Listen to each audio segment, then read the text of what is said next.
Hey guys, what's up? Doing alright on this fine Sunday? I know I am.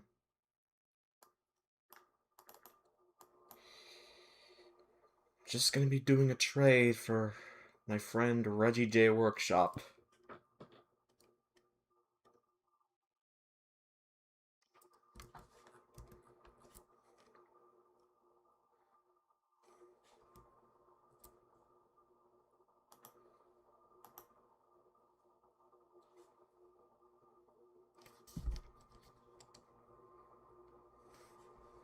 Hello.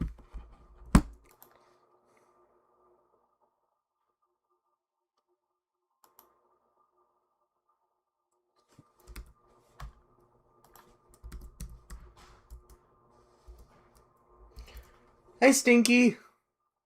Hey, what's up? Glad you're able to make it.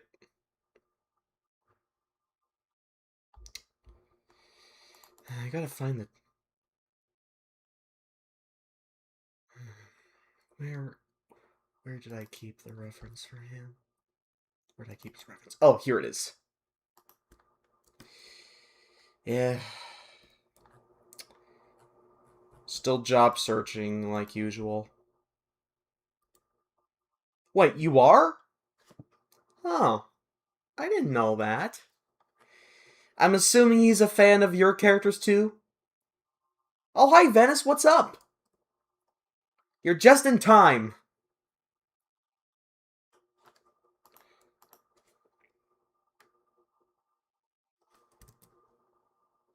Actually, I think I'm gonna make a... I think I'm gonna make his nose downward. Make his nose go downward for extra effect.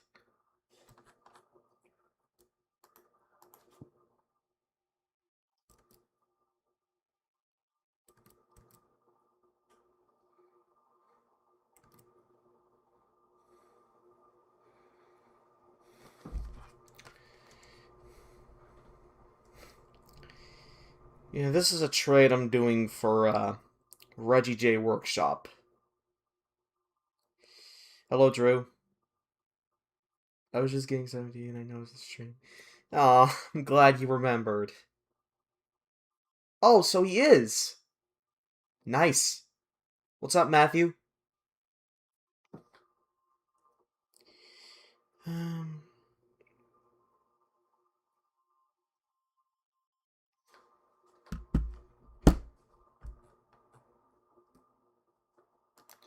Actually, I think I'm looking at it a bit more closely. Actually, you know what? Probably gonna have to scrunch his head a bit. It's a bit too wide for my liking.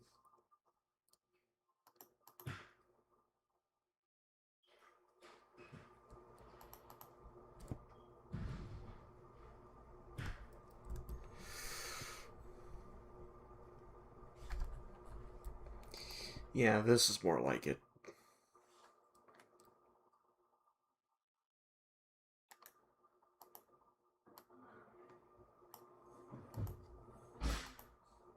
Can I have one live stream where you don't come in and impersonate a user for once? Please.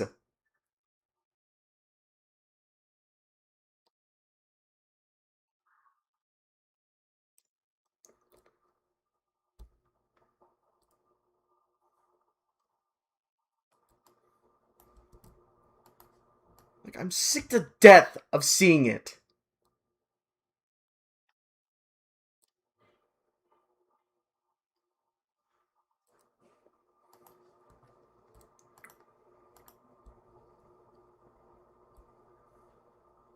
Fishtown, huh?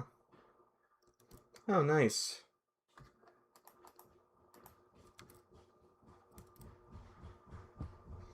Actually, I think I'm gonna spike his hair a bit here.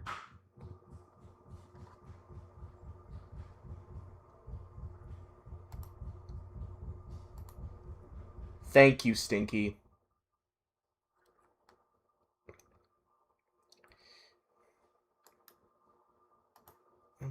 Yeah, I'm gonna probably save this for, like, later.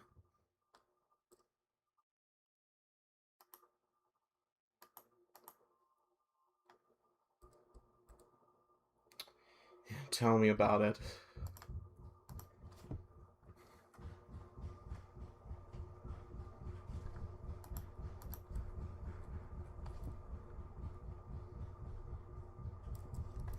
Hi, Jeremy.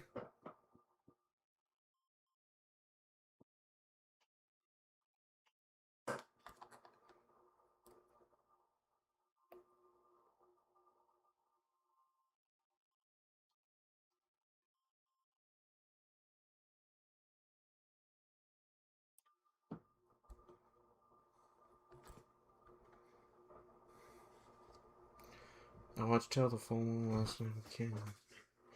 Oh, that's interesting.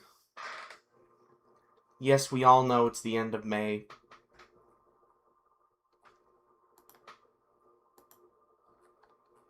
I'm glad you're off, too.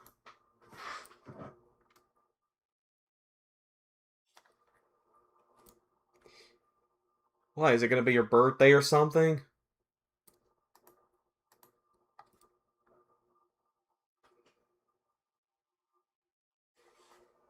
Fish Towns. I've never really heard of this game before, but...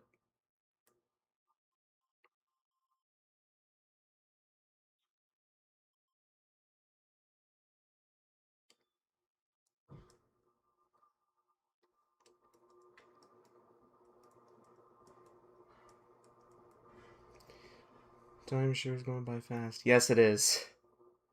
It was nice watching it as one of them. Oh my god. Hate to know what that's like.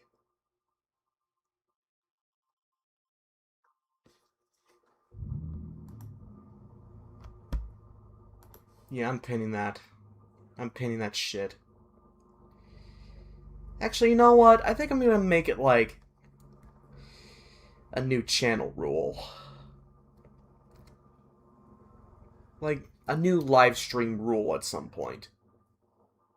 Because I'm getting really sick and tired of this shit.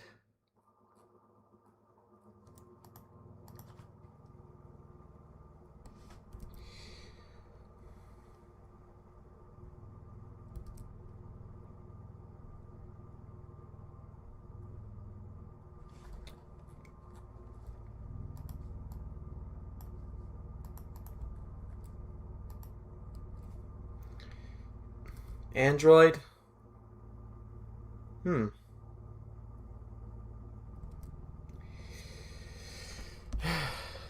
Well, suffix to say, I don't really have any Android products. Not that kind of user. It's just a character that one of my friends made.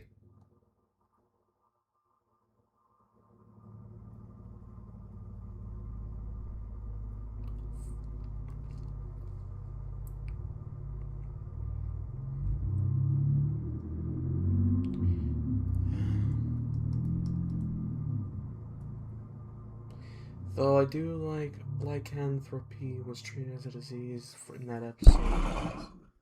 So you get cursed. Oh, really? Hmm. I'm just looking at this game right now. I already told her. I already told him, Yoshida. I'm looking at Fidget Town right now. Like, I'm getting strong Hello Kitty vibes from this.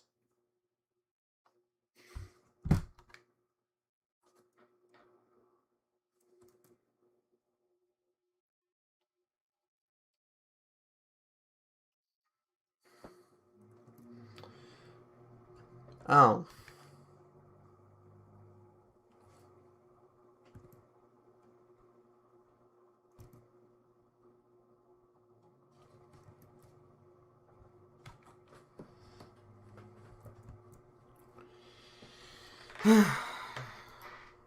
Yeah, what Matthew said.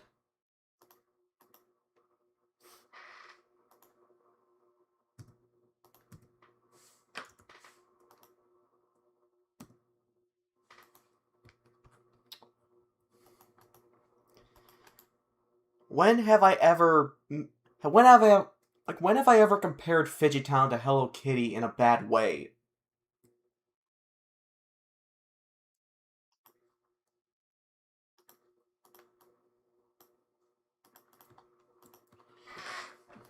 Okay, looks like I got Reggie done here. At least the rough sketch of him, but anyway.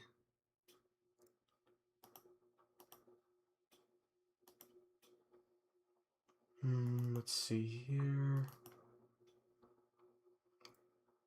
Yeah, this is the whole circus gang right here.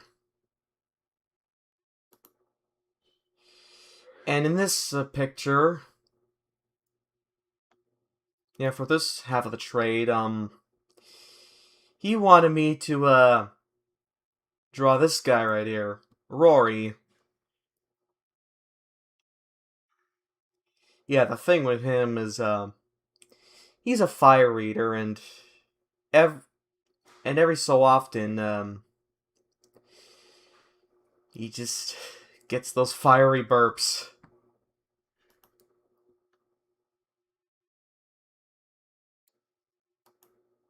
I'm excited to see you draw Chuck in that style, but I'm also a little concerned about it.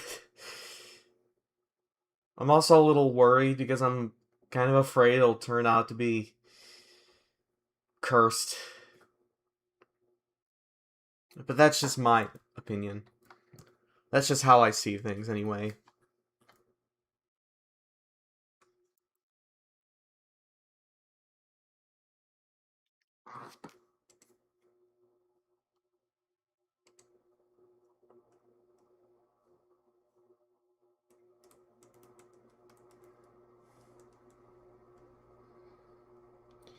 Hello.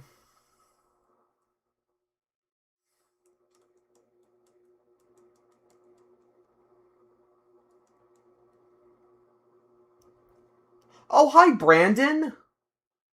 I almost didn't recognize you there for a minute. I didn't know you watched my streams.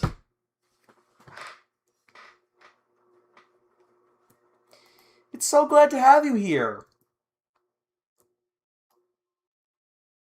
Yeah, before you guys go ahead and time out Spider Creator right here, don't worry, this is my friend. He's actually my real life. He's actually my in real life friend.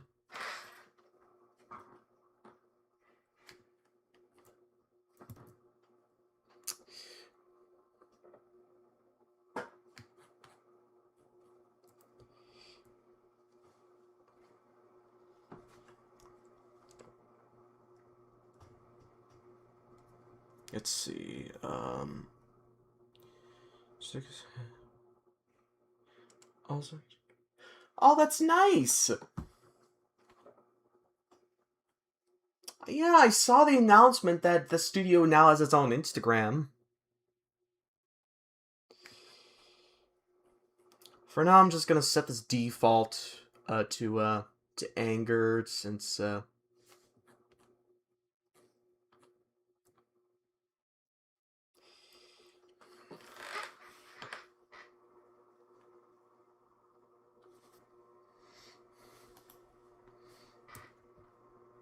yeah, as you can see, I got the whole circus gang right here.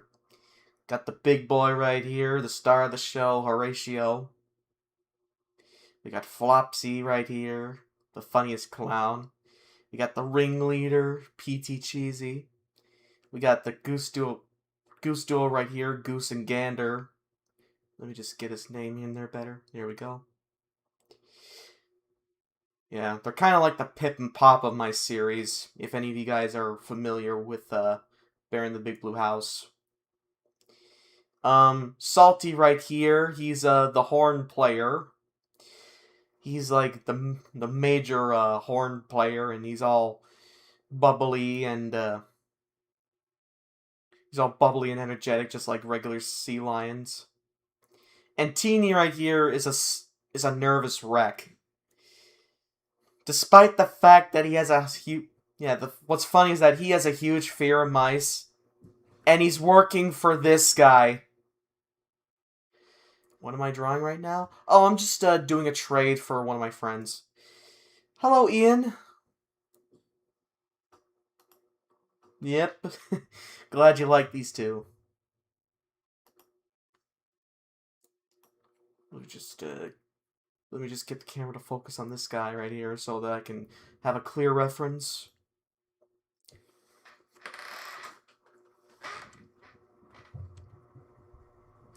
A lot of my videos on the channel are based around the show. Oh, really? Apparently animals are actually afraid of bees, not mice. Yeah, I don't know why either, but I'm keeping that myth because it's a classic.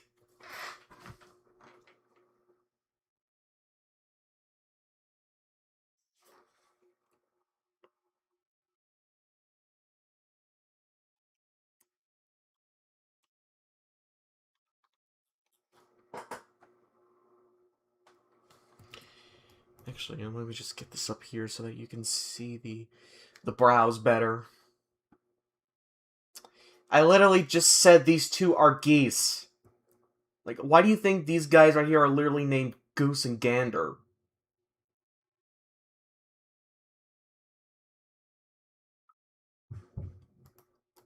I remember you showing me an episode of that series in DMs, and yeah, I can definitely see why it's one of your favorites.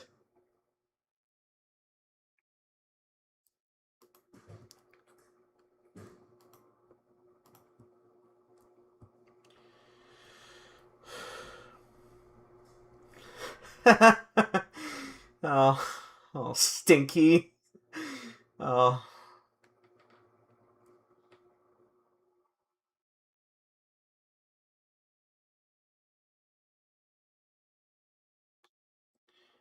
Did you know that swans have teeth on their tongues? Holy crap.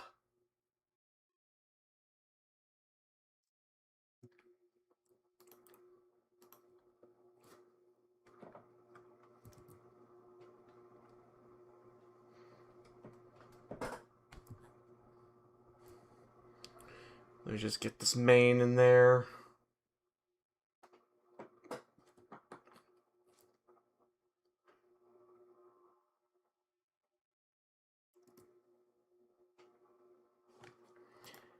Let's see how many teeth he has here. Okay. Maybe just use this as like a guide.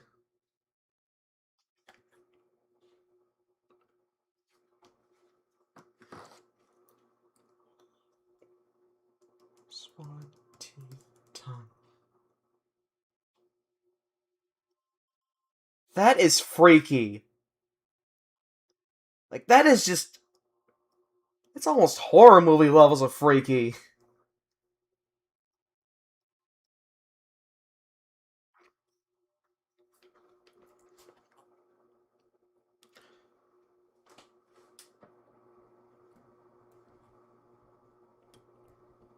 I've recently been running out of ideas for new characters.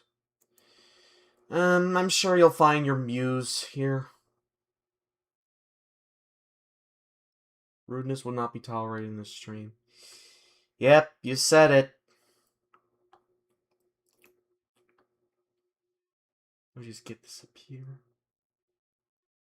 Yeah, think of this circus bunch right here as like a big living group of stuffed animals. Stubbornness of a little donkey. And the brain of sludge. The brain of wintry sludge. Sea cucumbers breathe and eat through their butts. Oh god, I just remembered in one scene of I'm your biggest fanatic. There was a shot where Kevin, who's a sea cucumber, got stung on the ass. And needless to say, he won't be eating anything out of that butt for a while. Let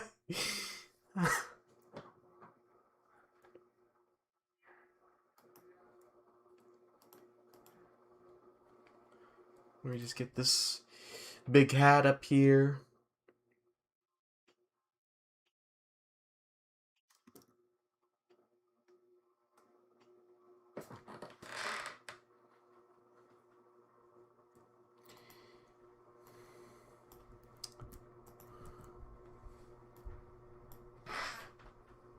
Hi, Kevin.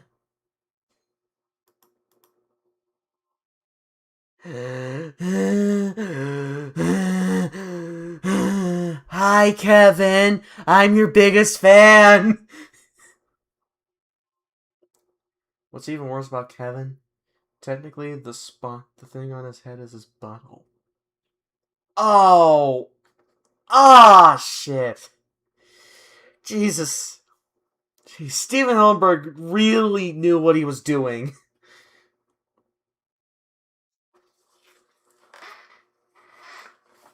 Wow! I didn't know this was a hat!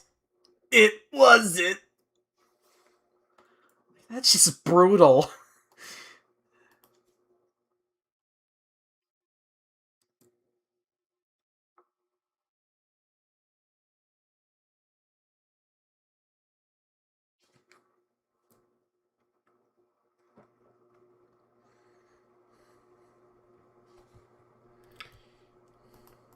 Yeah, that's true. He really, he knew what he was doing. Oh shit, I remember that episode. Everybody in that episode was just soulless. Everybody in that episode was just really horrible to that guy, to the poor guy.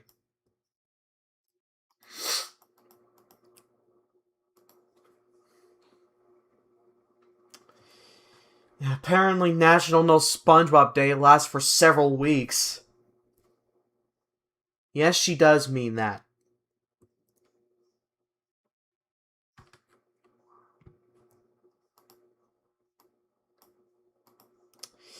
I know exactly what she's talking about. I've seen that episode I've seen that episode before, and it's definitely a contender for a terrible episode. Intolerable, inconsiderate, heartless, cruel, treacherous, insensitive. Shall I go on? Soulless is another good one.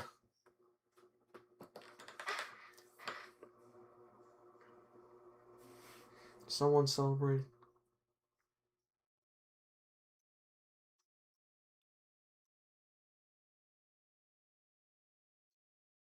Yeah, I could best describe the taste of them as bitter with a hint of shitty. Just make a whole barbecue. Wait, do people barbecue fish? I'm not really that cultured. But I mean, I know people cook fish in different ways, but do they really barbecue them?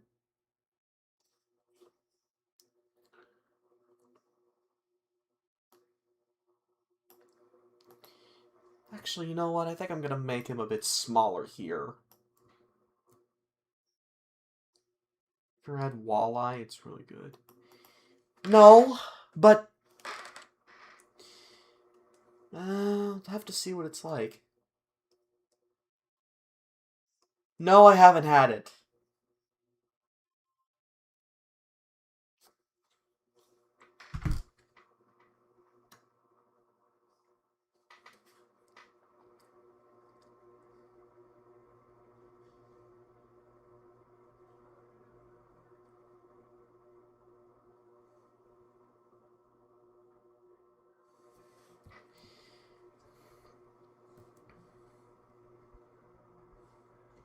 Nice. Yeah, I think I remember going to Culver's a few times before. Gotta love their fries. Yeah, I know, I'm quite neutral towards Patrick. I love in the first three seasons. Especially when he got dumber and dumber and dumber just for the sake of whatever. I would say it was for the sake of the story, but what story? It seems like SpongeBob nowadays just seem to rely on gags that seem to tell a story, but it just makes it really confusing. One of the episodes I could best describe modern SpongeBob as storyless is Laundro Madness. That was just gag after gag after gag without any substance.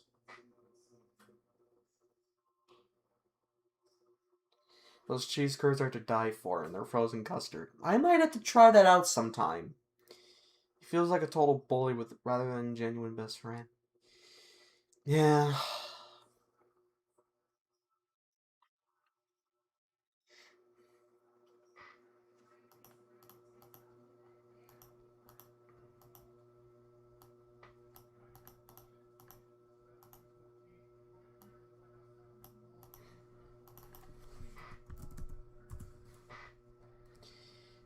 Okay, looks like I got all this sketched out.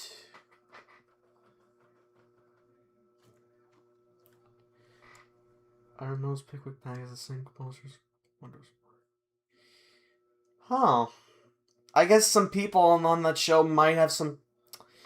I guess there's a couple people in that series that have. Oh, so we got connections going on here. That's nice. I remember the Storybook Friends animated Christmas special with the characters and voice acting. I never really, God, I must be very, very uncultured.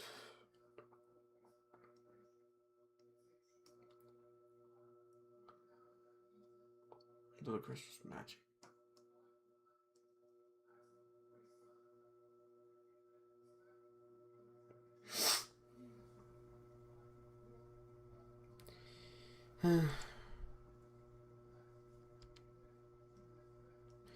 He did start to get a little better, like in the episode where SpongeBob battle master all that use one. Aw. Looks like Patrick's starting to care about his friend again. But anyway. Uh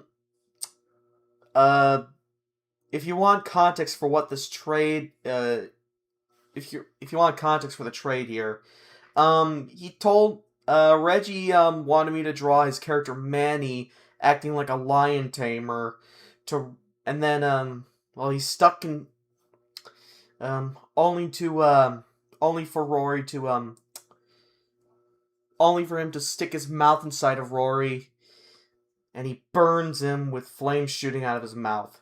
What you're seeing right here is the aftermath of it. And Reggie even gave me the dialogue for Manny here. He gave me a couple options, but the one I went with is never look a circus lion in the mouth. Or was it a gift horse? I'm too busy burning to remember. How does this sound, chicken pizza? I suppose I could give it a shot. I mean, I do like both of those things separately, so who's to say I can't try something new? I feel like modern SpongeBob is either nostalgia baiting or throwing gunk at the wall. Yeah, that's basically what's going on nowadays. Unlike modern SpongeBob, you and I know how to tell a good story in our shows. That is true. I've even watched Jackson Finelli's SpongeBob reviews because he brought up some pretty good points for telling a good story. Keep trying, Yoshida. I know you can perfect it. Pizza with chicken on pizza, I mean pizza with chicken as the crust. Still, I'd be up to it. Now I have steam coming out of my ears and smoke from my head.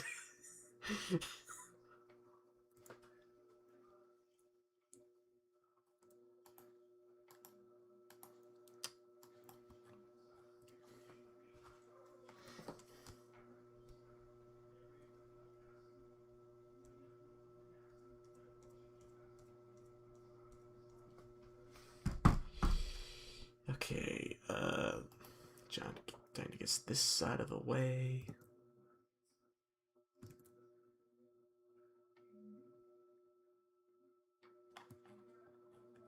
My Aunt Megan made it for dinner once. I like. Oh, really? I know I don't have that much vocabulary in me, but I might have to try that when I get the chance.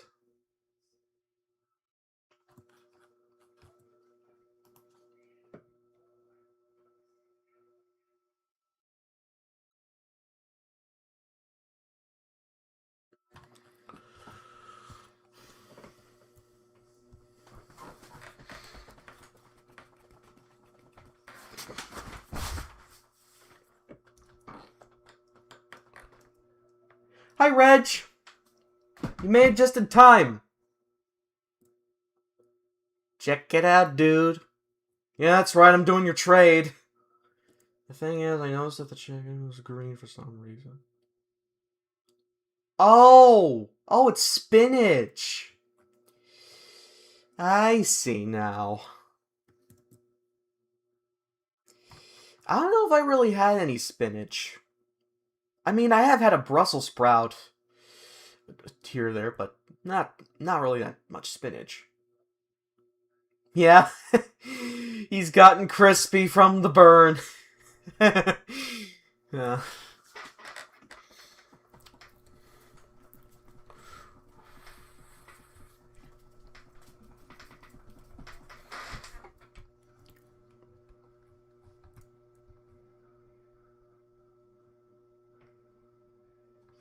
I couldn't even taste it, that's the weird part.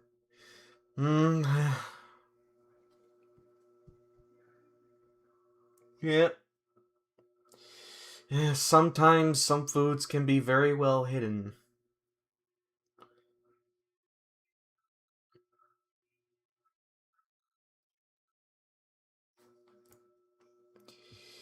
Yeah. And Reg, I thought it would be really funny to have, like, his nose droop from the blast for extra comedic effect.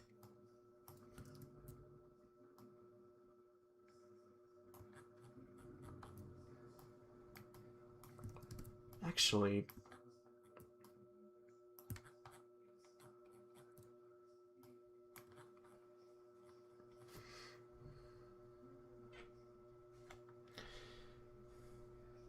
I've had it both raw and cooked. Definitely doesn't have a taste. It's great in salads though. You don't say.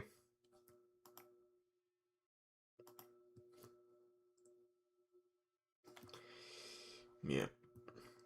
Yeah, guys, what you're seeing right here is the first trade I ever did with Reggie. Yeah. Right now I'm just using this as a reference. Yeah, I thought you'd like it. Yeah. I had a feeling you would like it.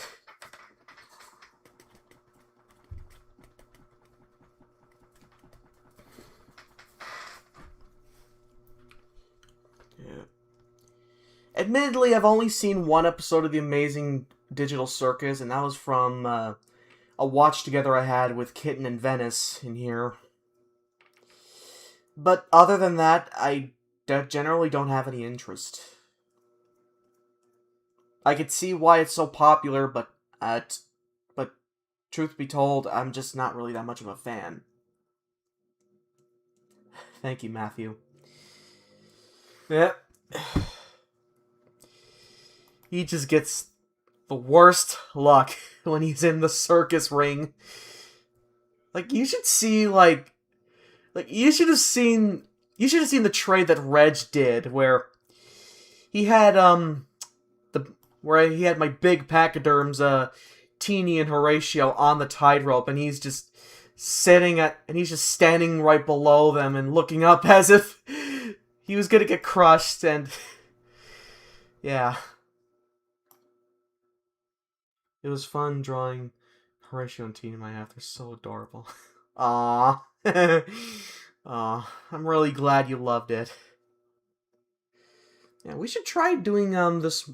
We should try doing trades with the Circusy gang more often, Reg. I think we got some. I think we got a real thing going on here.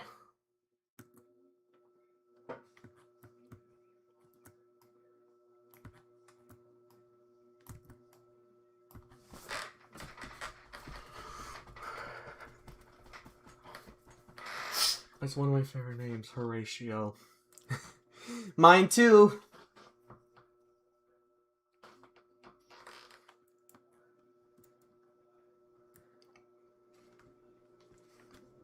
Chicken Kiev.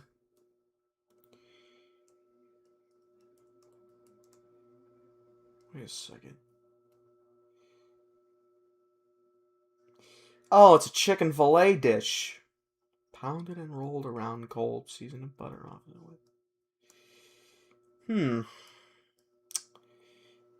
This is an interesting sort of dish. Have you ever seen Top Gun? No, but I've definitely heard of it. Great soundtrack too. Oh, I bet.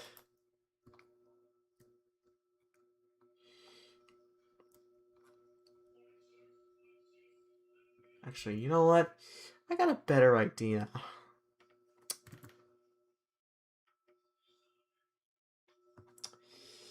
Yeah, most definitely. Man, he feels a little out of his element when he's no longer the only person on stage anymore.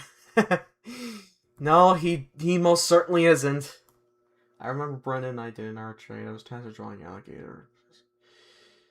Oh yeah, that's right. I did have a hand in. Oh yeah, that's right. I did inspire you to make a gator character of your own.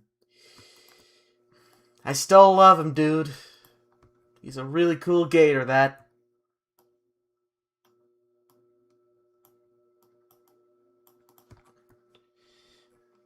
Yeah, you can't really see it down here, but that's a whip that he, that's the lion whip that Manny dropped after getting incinerated in the face. I like the unique name. I once had a chimera named Silence. I'm rather interested in seeing that chimera character. This is why a mouse makes a better ringleader than... Yeah, that's right.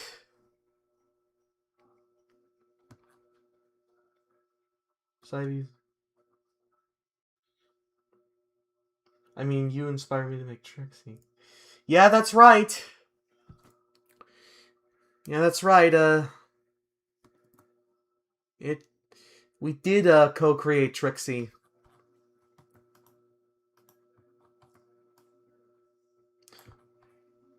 Yeah, I'm assuming Manny doesn't even have a problem when it's just him on stage, but when he's teamed up with another more professional person, let alone an animal, he just gets cold feet. Oh my god.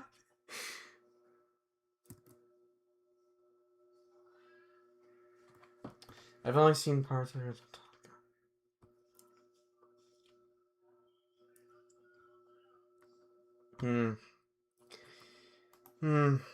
My first exposure to Kenny Loggins was that ending song from the Tigger movie. It kind of stuck with me for years because it's just so soothing.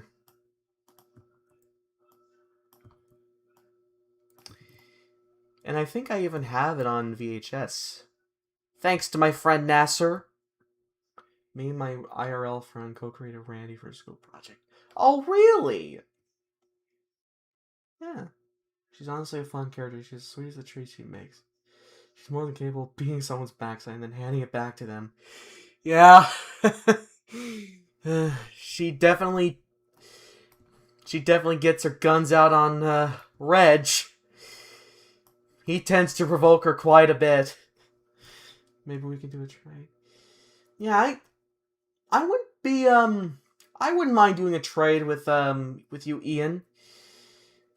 Same with you, Shay. Sure, it's no longer the controlled chaos from his own act. Now he has to deal with a pandemonium. That's pretty much out of his control. Yeah.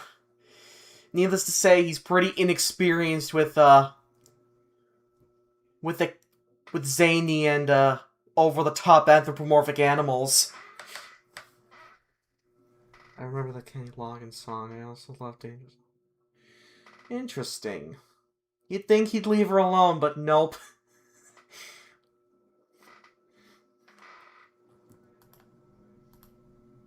Oh shit, I forgot. Oh shit, somehow I've...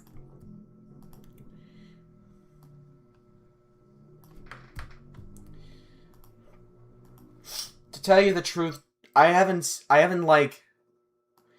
You know, to tell you the truth, I haven't gotten to know you that much to even consider you to be a friend.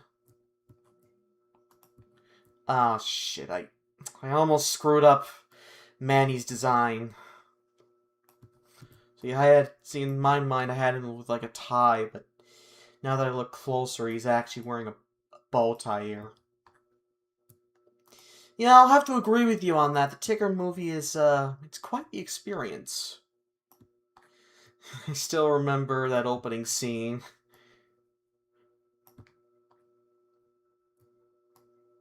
Yeah, he's one of the many voices of our childhoods. Same with Tom Kenny, Charlie Adler, Cree Summer, Gray Delisle, Tara Strong. Less said about him, the better. Like, less said about her, the better.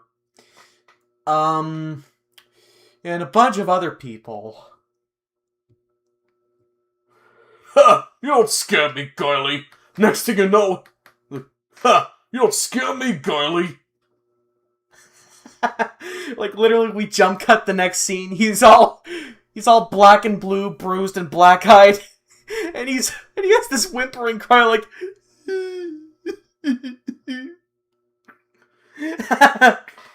Oh. I wonder how the ringleader P.T. Cheesy would feel about Manny. That I'm not really sure.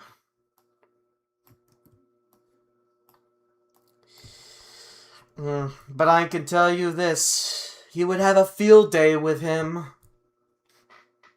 I vividly remember the Tigger movie. You were? Oh, that's odd. Maybe we could do a retreat. Yeah, I should definitely do that. Oh yes, I love them. Cree Summer also special place in there. Aw, yeah, yeah. She's voiced a lot of great characters.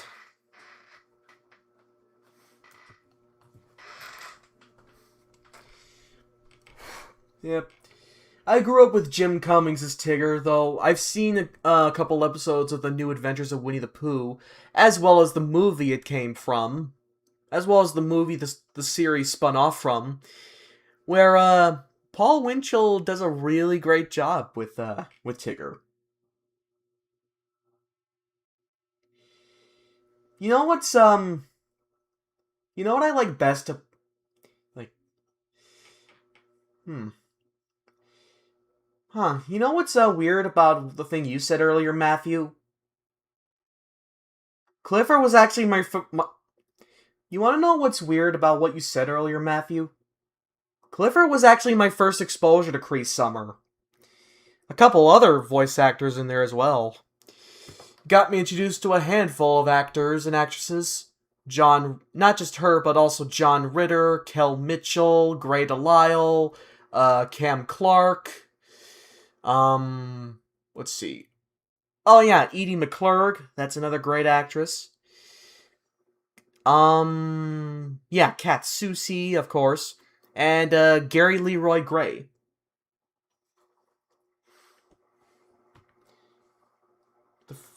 That theater experience also first time I heard Mambo number 5. Oh, I see. Nice. Yeah. Yeah, they're all just terrific at what they do. They're all just absolutely fantastic at what they do. Rest in peace, John Ritter. You were too good for this world.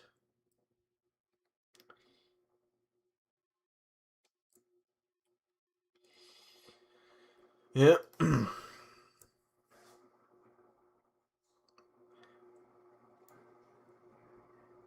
He does? Oh yeah, I forgot he knew about Paul Winchell. I remember he was talking in an interview where I think Paul Winchell somehow got him into puppeteering. Yep, he has a daughter and she's still going strong. She absolutely kills it as Clarabelle Cal. I could definitely see where you got your inspiration for a couple stories then, Ian. Yes, I did know that his son voices Dipper in Gravity Falls. And I think I think John's father, Tex Ritter, I think he also provided the narrator voice for the MGM short The First Bad Man. Paul Winchell then did the Florida ride after he was unfairly fired by Disney. Oh, so I see.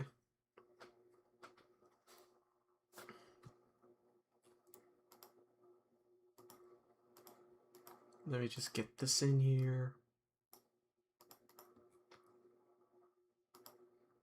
Yeah, something about those segments just... Yes, there's something about those segments that just... Yeah, there's something about those segments that just really makes me comfortable. It's just so cozy and endearing. Oh yeah, she did play Peg from Goof Troop.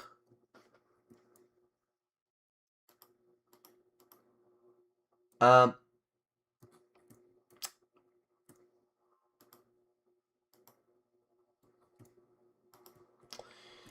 Peg and Pistol need to be brought back. Yeah. Oh, I gotta make this smaller here. I gotta trim the collars here. Because I realized I made them just a little bit too long. I also believe Max and Roxanne are still together. That wouldn't surprise me. They have a really nice dynamic. Yeah, Goofy's honestly one of my favorite Disney characters too. He needs to be protected at all costs.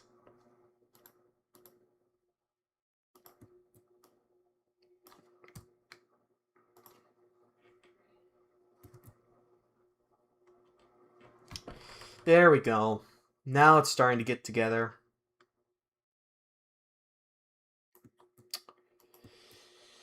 Hey, Joe. It's okay. Yeah, Gary the Snake. Same with Goofy, like...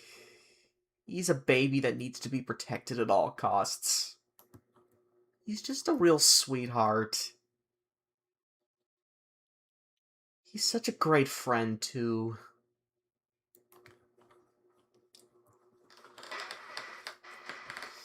Mm-hmm. Now let me just get rid of this here. Jeez, I got a lot of great, opinions in here. Yep, Rue, that's a nice character.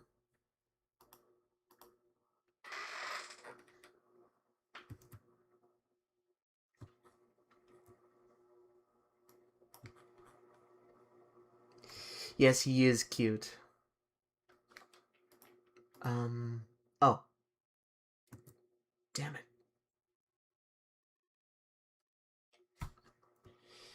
Of course, Paul Rudd seems to think otherwise, because they either make him too dumb or too gross. Or in some cases, both. I know I mentioned in the streams before, but even Bill Farmer is almost a live-action cartoon himself. Yeah.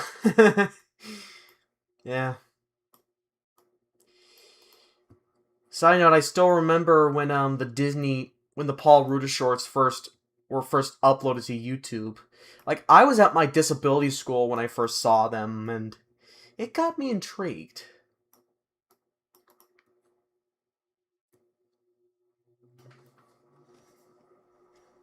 Yep. Nothing can top the OG Disney. No, sir.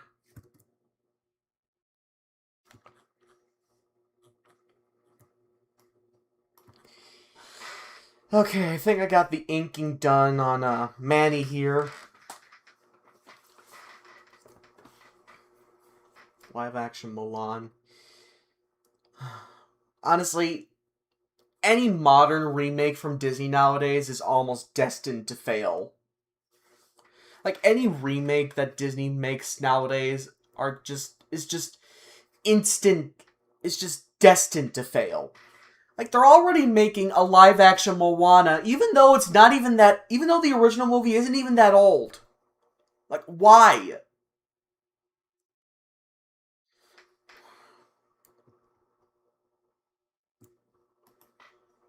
Like, seriously, they butchered Goofy so...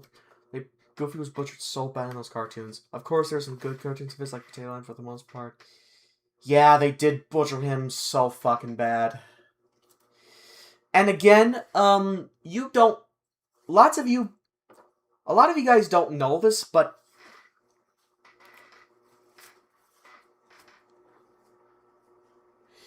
Yeah. I know a lot of you guys haven't heard about this. Venice knows about this, of course, but... I was telling her in DMs that, I've seen enough of Mickey Mouse, both old and new, to know that, A, Goofy wouldn't we were Venice and I were actually talking about, we're talking about the short third wheel, and I was telling Venice that I've seen enough of Mickey Mouse, both old and new, to know that A, Goofy wouldn't interfere with someone's date, let alone Mickey and Minnie. B, he wouldn't act like a complete lunatic in a restaurant. And C, if he's really that hungry, he obviously knows better than to eat his own freaking friends.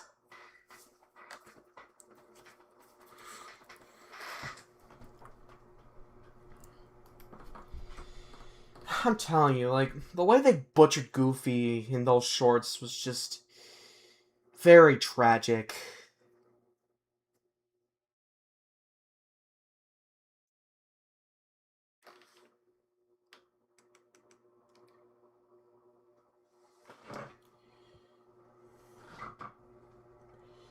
Yeah, I've seen every one of those shorts, and yeah, I can agree with you on that. They can be unashamedly chaotic when they need to be.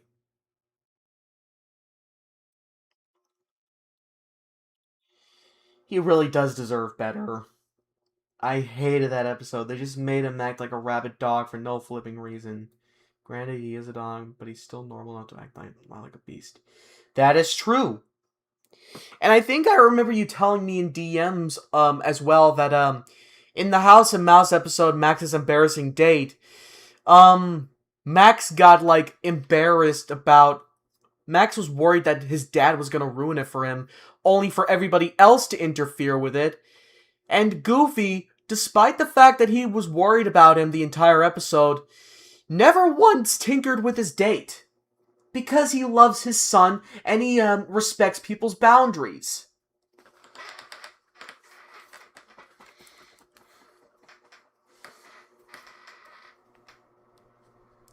But anyway, time to put on the jukebox.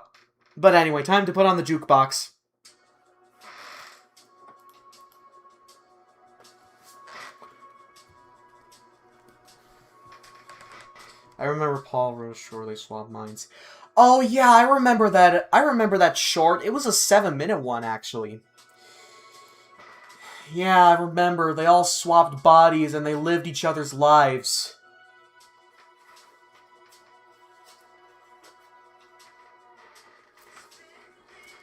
Matter of fact, he told everyone else to leave Max and Roxanne alone.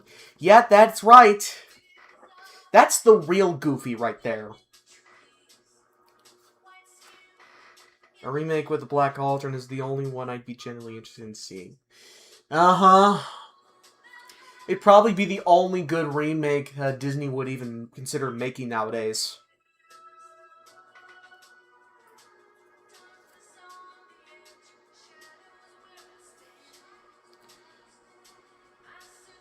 Are you talking about the short Runaway Brain, Matthew?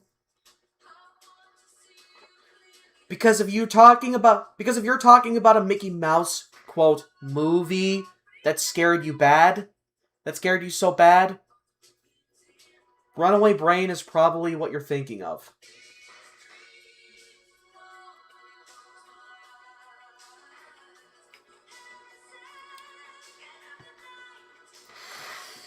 Yeah. I'm just gonna say it right off the bat. Goofy and the Paul Ruda shorts is more or less a worse version of Narlene from Camp Coral.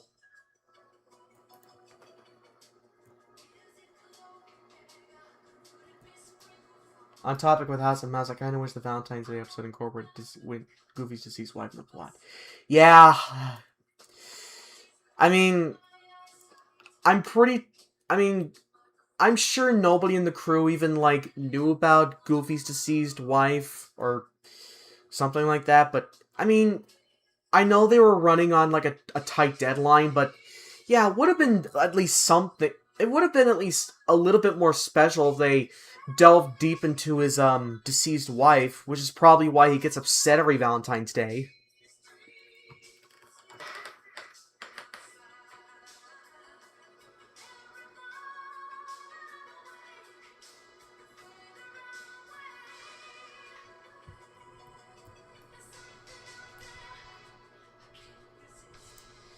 Let me just see what we've got here.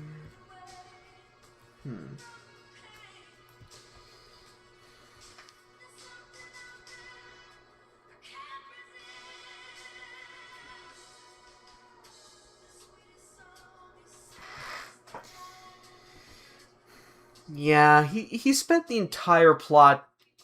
Yeah, I mean, props to his friends for trying to get him to set up a blind date, but yeah, I mean, sure, losing a loved one hurts, but that doesn't mean you can't love again.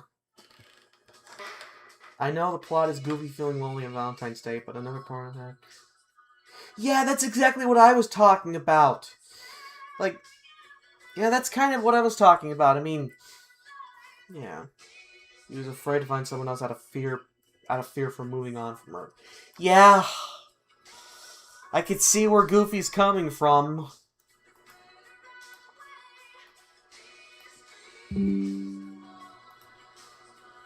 I wish Disney did more out there shorts like Runaway Brain.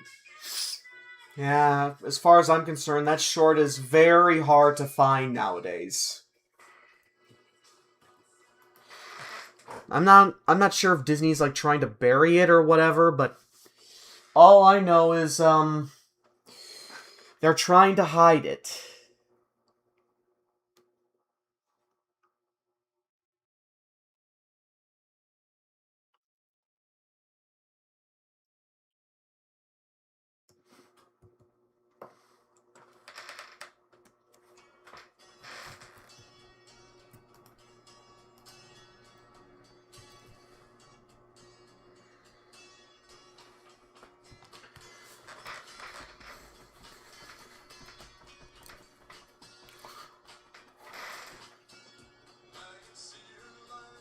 Goofy movie was one of the first, if the first movie I ever watched growing up. I remember seeing bits of that movie, and that was just, from what I've seen, that was pretty heartwarming and exciting. The message could have been that losing a loved one hurts, but you're allowed to find love again, and that if you do, you'll still have love in your heart for your lost love. Yeah, that would have been a great lesson right there. Okay, have fun watching those movies, Shay. I've seen the Runaway Brain short before, and it can scare me. Yeah, I'm gonna have to watch that short for myself to see if anybody is to see if they're right about this being too dark for Disney. But you know what I think is just stupid?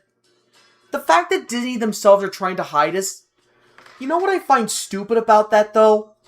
The fact that Disney is actively trying to hide this short when the actual Walt Disney actually went into darker material. Yeah, I mean,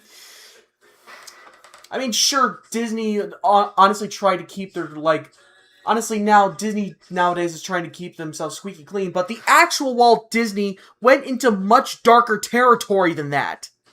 Don't believe me? Take a look at the select shorts he has. Like, hell, even darker than that. Hell, one of the first movies that, like, one of the early movies that he made, Pinocchio, literally showed a scene of this undisciplined child getting turned into a donkey right in front of our eyes.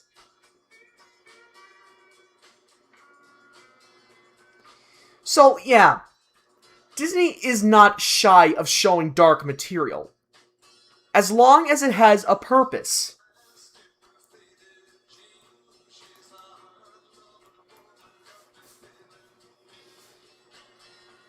Yeah, and I don't blame you for being scared there, Venice.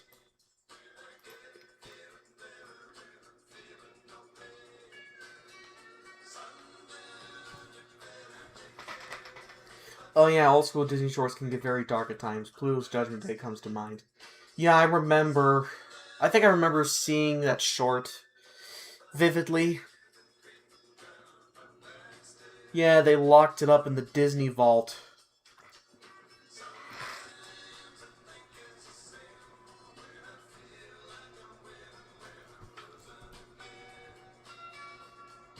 Awesome.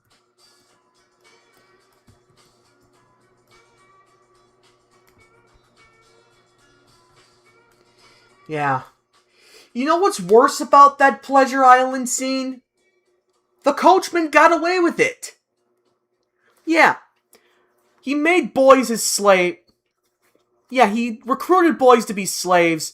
He turned them into donkeys. And he gets away with it. Jesus.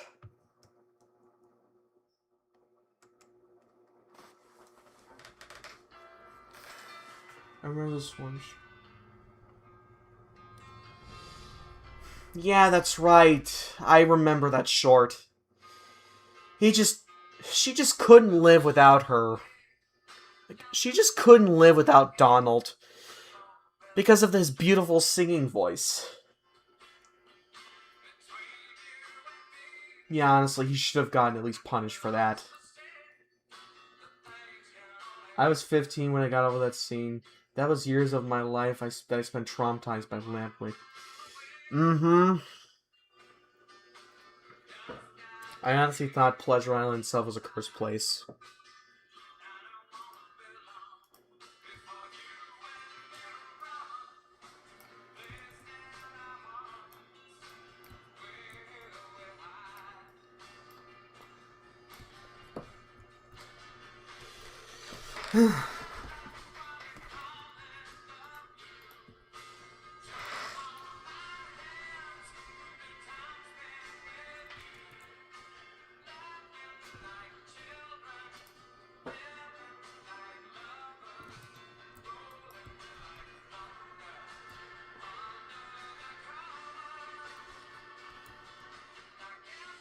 Yeah,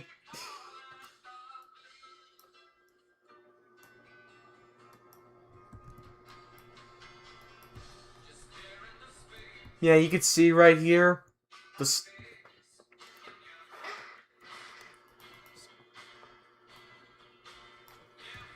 Yeah, I'm not kidding when I said I have. Yeah, I'm not kidding when I said earlier that in an earlier stream that I usually draw with stuffed animals in mind. This right here. Yeah, that's what I'm talking about. Hell, life sentence even. I honestly thought Pleasure Island was... Oh, that's right, I already read that.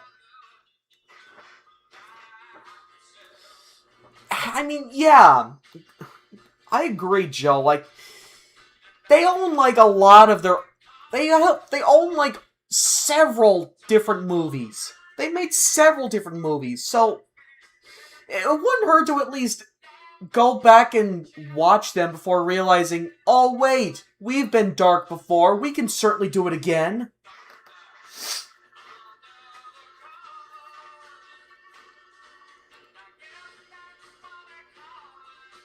I see.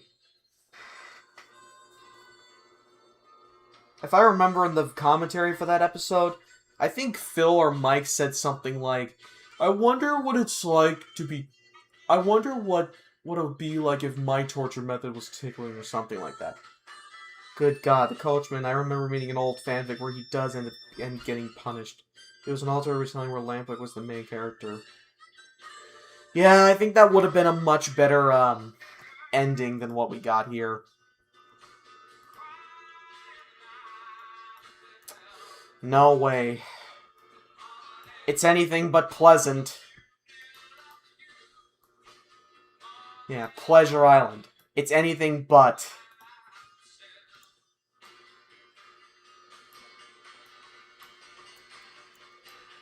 But yeah, you could see right here the little details on his foot there.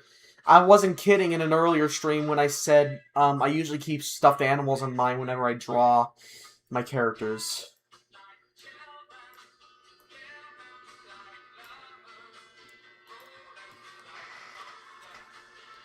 Disney don't like taking risks last time I checked. And that just means they're cowardly. If they don't want to take risks, then that's kind of a sign that shows that they're just cowardly.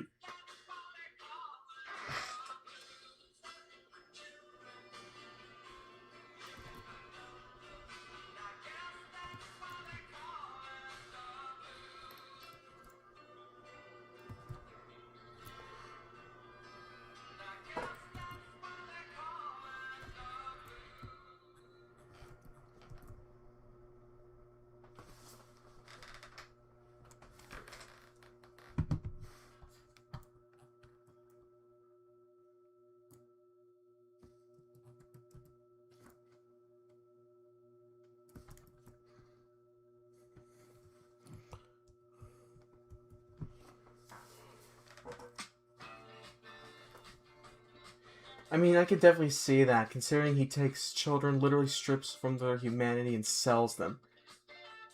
Oh, yeah. That line alone just sends chills down your spine.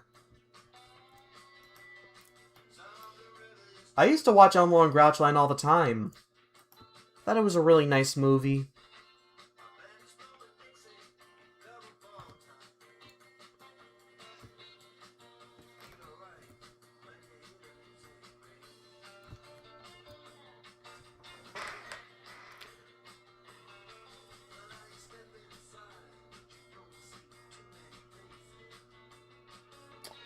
I could see why you hate it.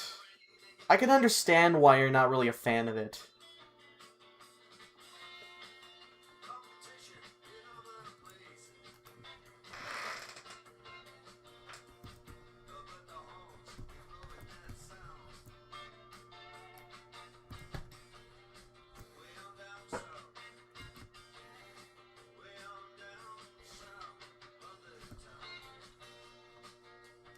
Too bad the most...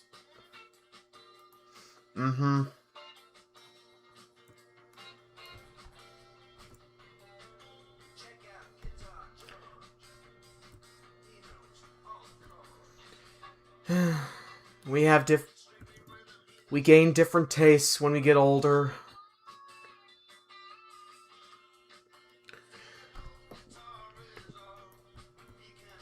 I mean, there are some shows out there that I used to love religiously as a child, and even a few years ago I still watched them, but I just grew out of it.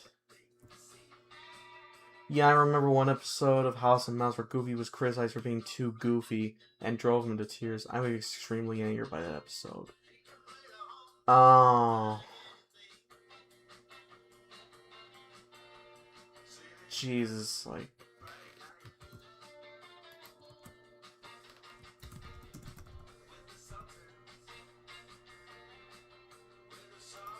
I don't really know, like, why they even thought him being too goofy was a problem. I mean, he's goofy. He's supposed to be that way. Even when a lot of the stuff he does is considered... Even when he does, like, you know... Even when he does, like, cause damage, it's always on accident.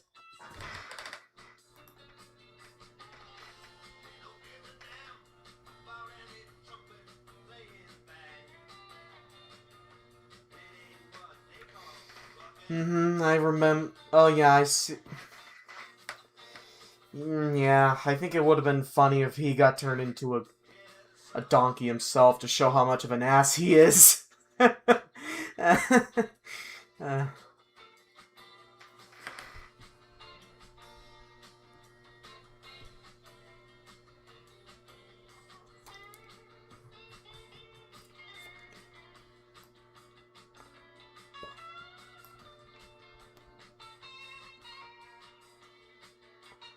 Sites I know I met farmer on the channel. Awesome! My friend Simon actually met both Farmer and Iwin. Yeah, I think he met them like a couple of times. I totally agree.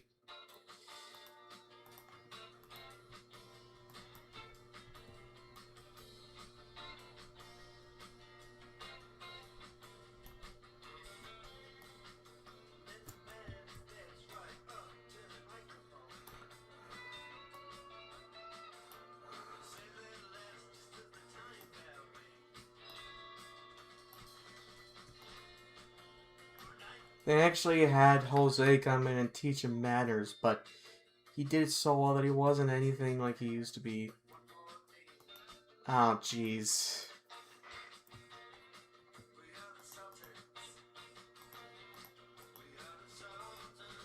I might have to rewatch that episode someday. Just to see where you're coming from, but yeah, that was just mean of them. Hey, Mugen.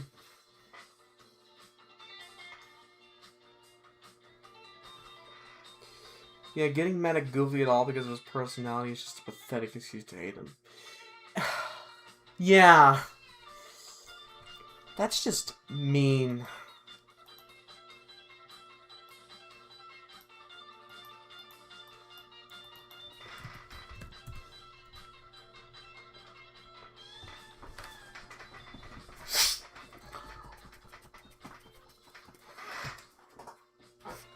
One thing I remember...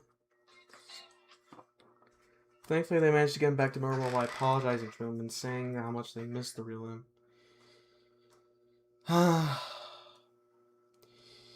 Honestly, like... You know, if I was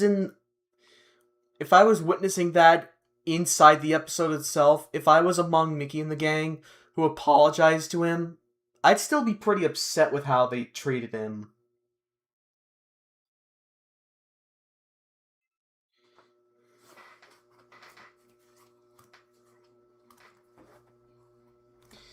Well, I mean, yeah, Zoe did say to Elmo that she was gonna give her his blanket back in a minute.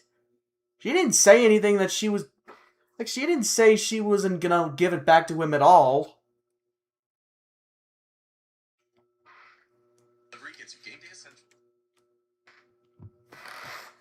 I remember watching that movie, and looking back, and I was just like... Zoe didn't do anything wrong.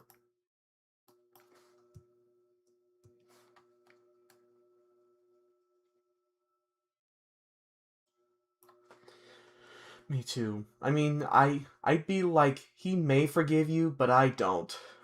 True.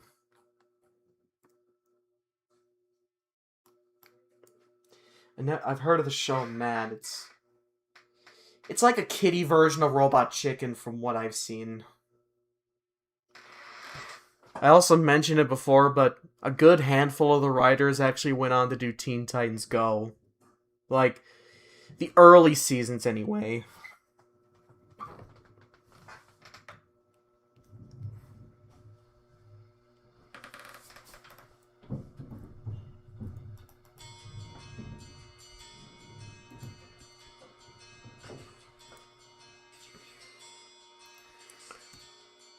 Yeah, and for the rest of the movie, we're just following this piece of shit.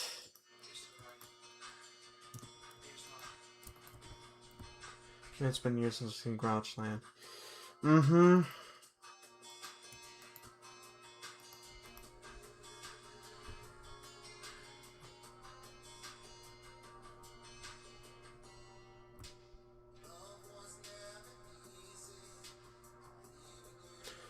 For some reason, I never got into Mad on Cartoon Network since I used to Mad TV.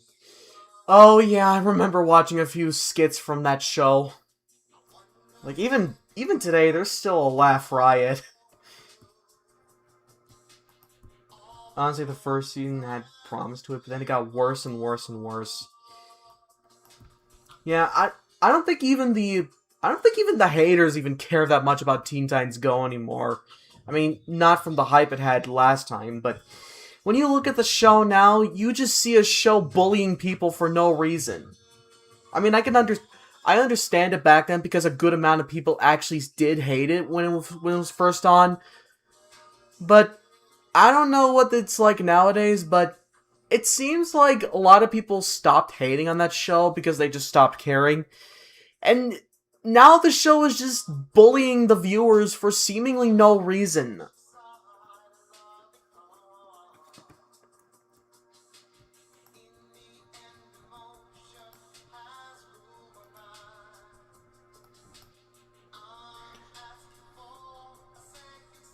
I agree with you on that, dude.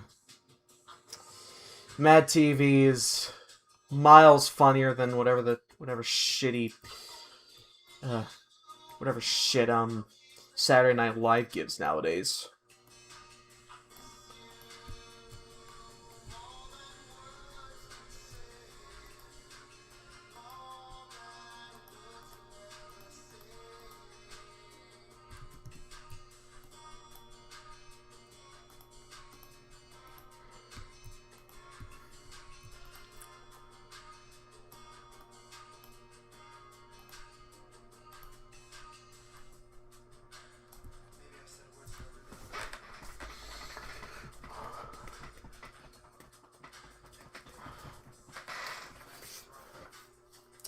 You should try watching a couple skits from Mad TV when you get the chance. I guarantee you, it'll be so much funnier. And that's what I don't get. Like, the same team wrote the frickin' Mario movie. Like, the two creators actually wrote the Mario movie. Like, I don't really know.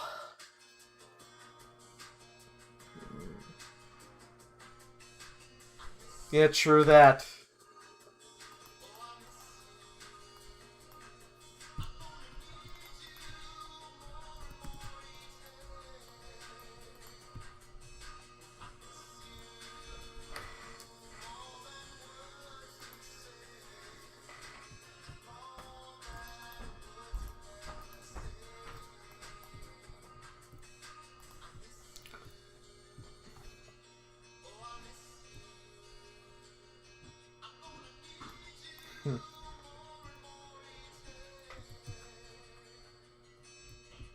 Honestly, Saturday Night Live kind of overstayed its welcome. Oh yeah, I think I remember a couple other people that used to be on there. Um, Off the top of my head, Mo Collins, I think, and Ruth Buzzy.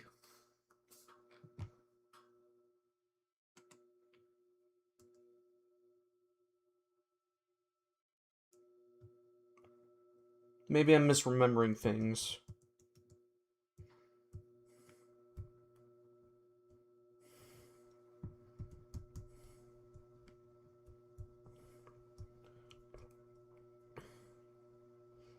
No, she was on Mad TV. Dial-in of Dr. Morose? No, not really.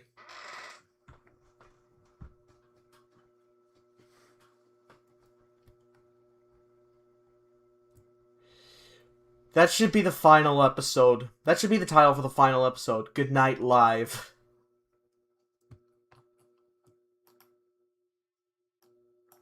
Shit.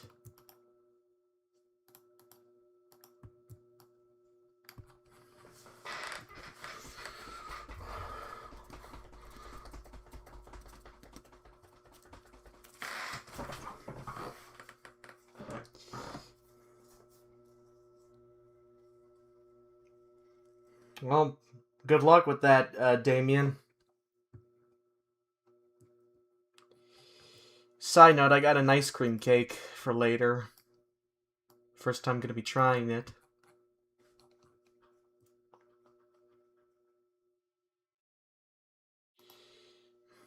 Honestly, it would be a real step up if they got Weird Al to host a show. Considering all the people that have been on the ban list for considering everyone that's been on the ban list for that show, like, that would be a real step up.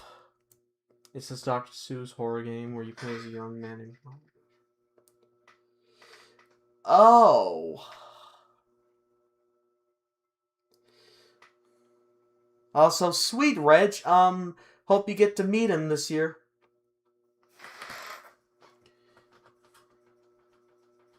Yeah.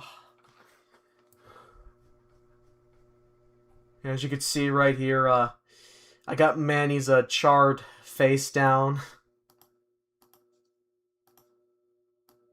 I think it turned out pretty well.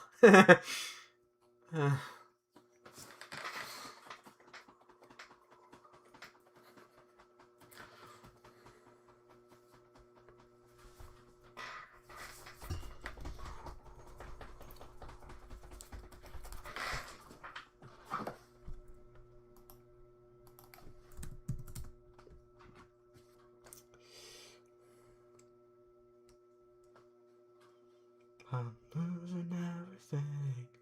It's like the sun going down on... Oh, shit. I'm just looking at this right now. I'm looking at this video game that you recommended me, Venison. Oh my god. It's like Dr. Seuss on an LSD trip.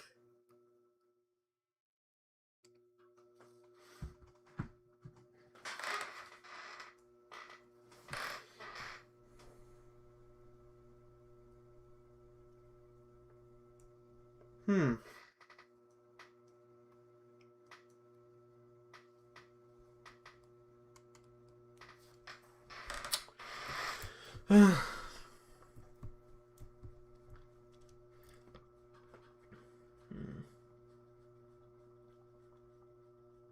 I see. Like, seriously, when I watched with Kid a while back, it was genuinely terrifying with this, despite the simple art style. I could see where you're coming from.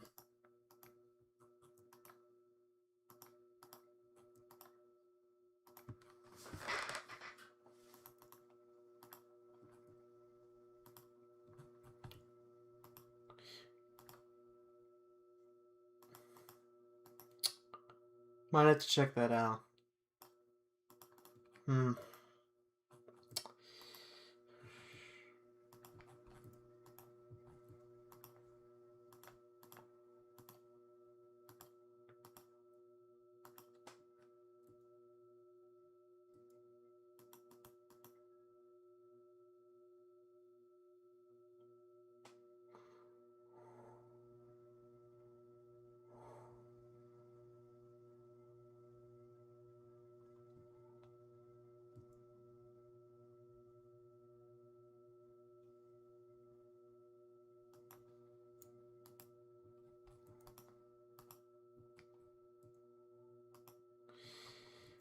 Yeah, she has a couple of cats. I know one of them is Candy. Oh yeah, and Cassidy too. We tend to make jabs at her, like, we tend to nickname her as we always like to rag on her, like, has Cassidy been a pain in the assidy? Yeah.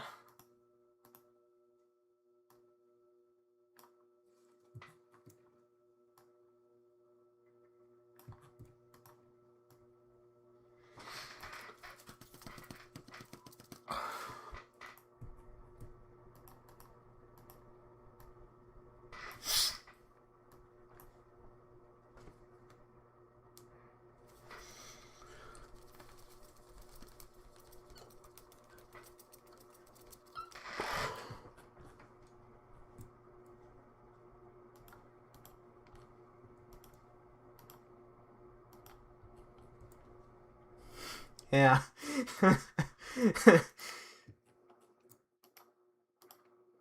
Get this down here.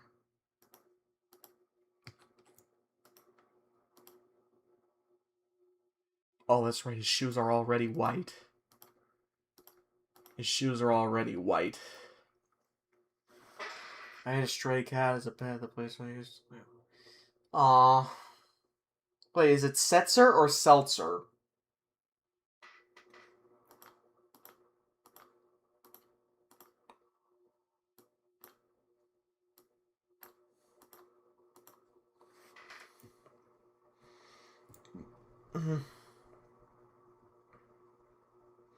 Dan Aykroyd is one that's just... Neato.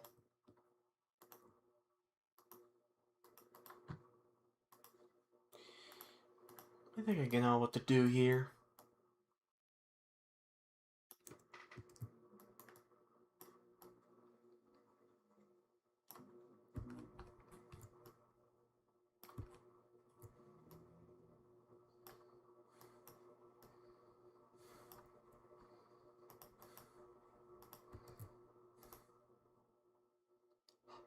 Oh, so it wasn't a typo. Okay. That's cute.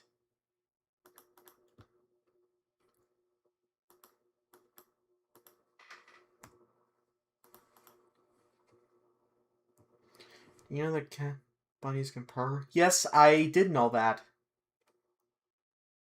Okay, got Manny here all colored. And oh yeah, that's right. I knew there was a reason I had to include that effects layer. And he's just kind of wobbling about.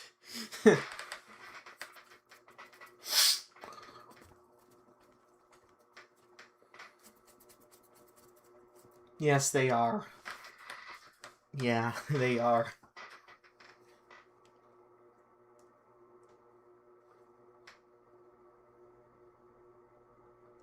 Ugh.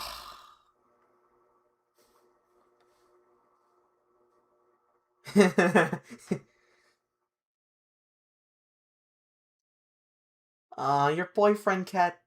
Your boyfriend's cat is very cute. Oh.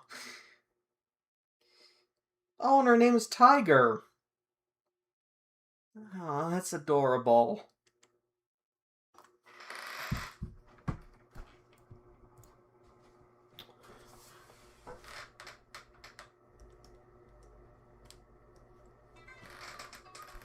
Okay, now to get this done.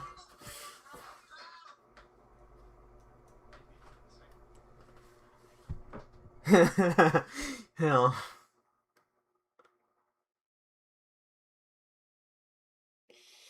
Oh, yeah. Still, he's very adorable.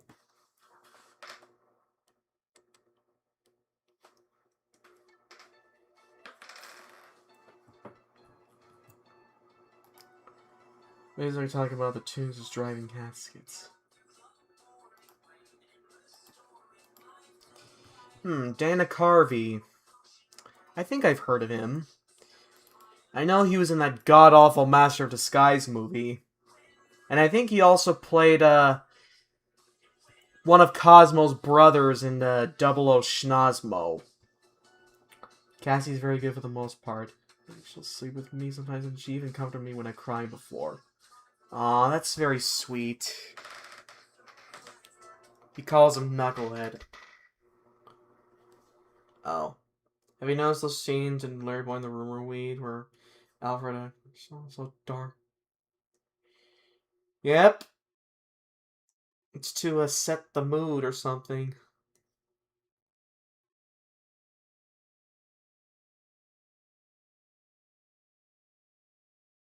Yeah. He guest starred in an episode of Fairly Odd Parents.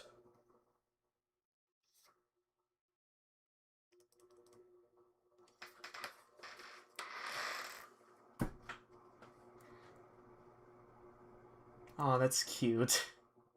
I'm sorry I keep saying that, but I don't know what else to say. You have such darling little kitties. You all have such great pets.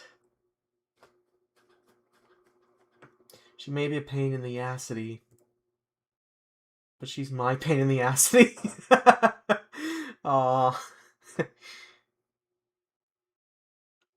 Oh yeah, that's right. I did remember that. Oh yeah, I remember that segment. Used to watch that show all the time at my grandma's. Hell, I even got more excited for Between the Lions than Sesame Street. Mainly because it didn't talk down to children. Like, it didn't talk down to children. Like, they knew how to turn out a good product. They didn't need to do all that schmaltzy stuff.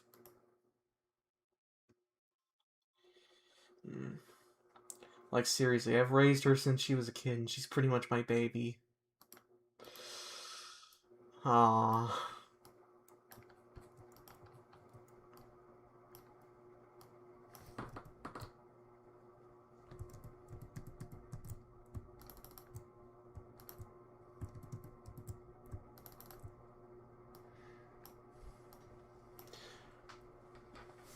Yep, it sure was. Hmm. Mm-hmm.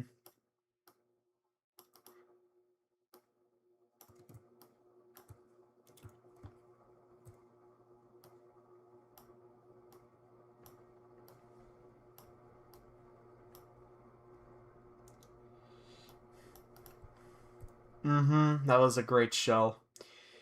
Yeah, I remember, like, my friend Simon actually did a whole series of, custom cliffhanger stories. I even got to voice in a couple of them. Both as SpongeBob and Patrick. Can't hold on much longer! I may not be the best at impersonating him, but it's the best I could do.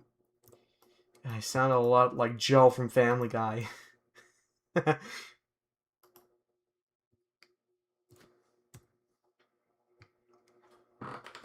remember this funny moment where when she was a kid, where my mom bent down to grab something. Okay, have fun. Okay, have a nice day, Damien. We're bent down to grab something, and Cassidy actually jumped on her back and stood on her like she was a lion on Pride Rock. uh, you know, when my dog Ramsey was still alive, he would literally try to hump my mom at every turn. No, seriously, he got up onto my mom and humped the air, as I like to put it.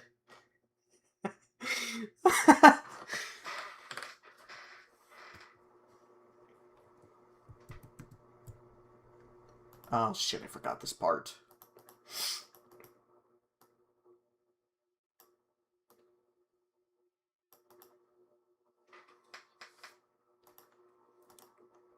Yeah, that's something that he did when he was still alive.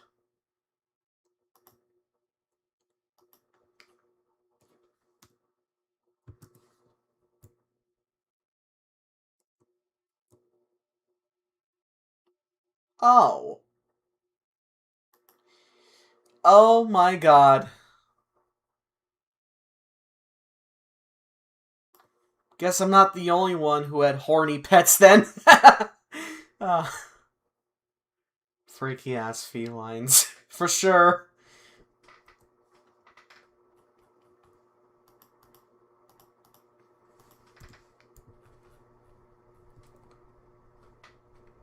Oh, that must have sucked.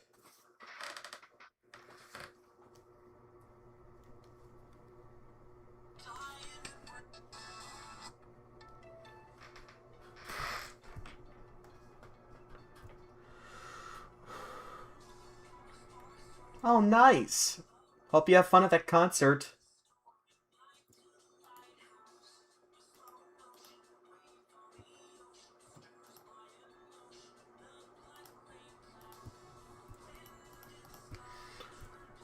Ugh.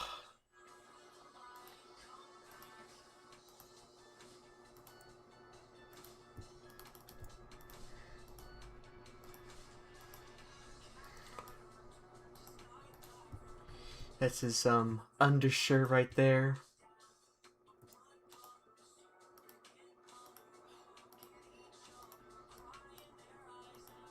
When Cassie was a teen, she kept trying to go on. uh, I could see why you call her a... I could see why you act... I could see why you regularly call her a pain in the assity now. uh,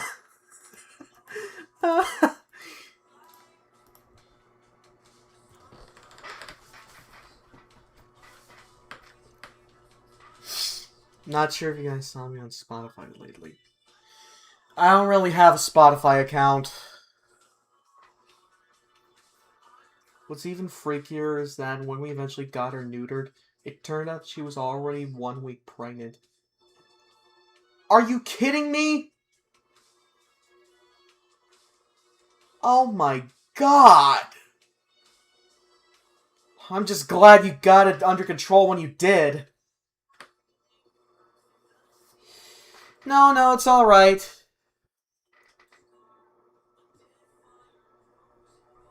I was that close to losing my baby and I didn't even know it. Aww.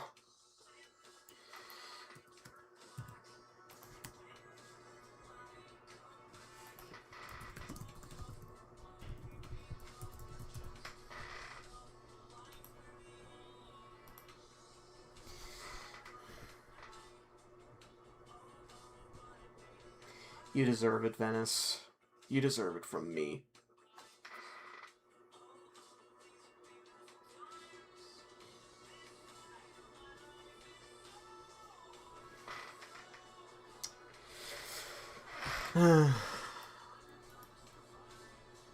Yeah, having a pet can be a real blessed event, but you gotta be very, very careful when taking care of it.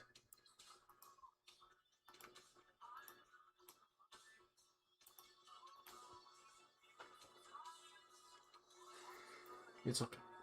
Oh, I'm glad she's okay, but still, that was... Man, you were very close to losing her. It did? 8 years old. She's still pushing it out strong.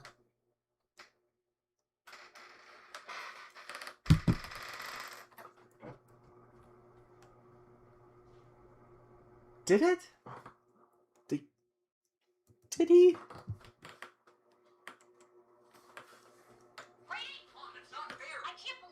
Shut up.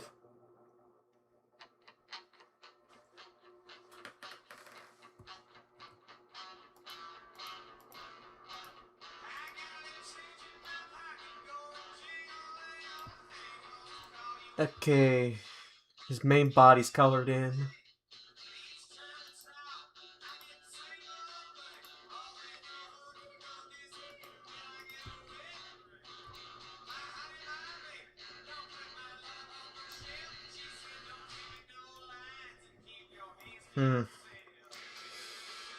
Yep, we're all very relieved.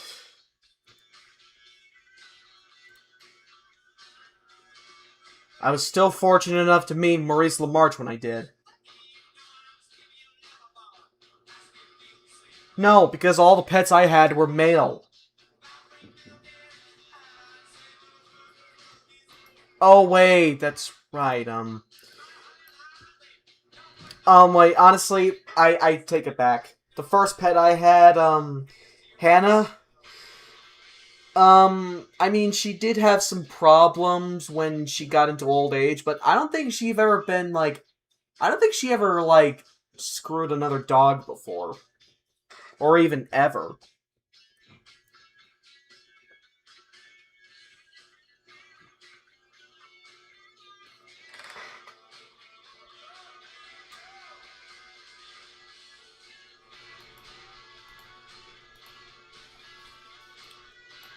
Okay, that's both of these characters. Oh, wait a minute. I still gotta have one. Still need to add one more thing.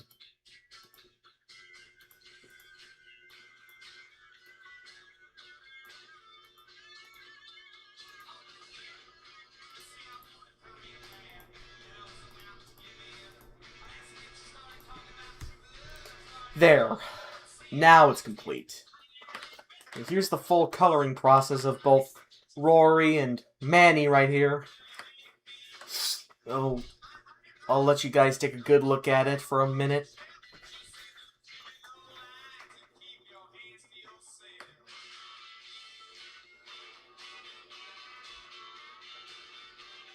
When one of my dogs went missing,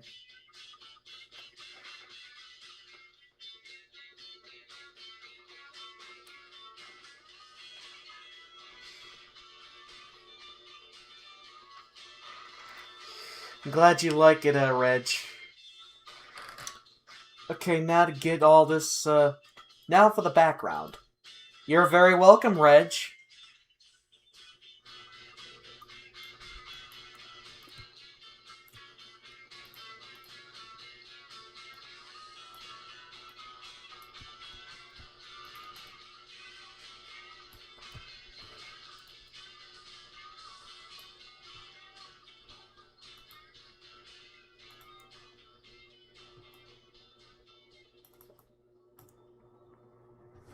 Yeah, he got burned.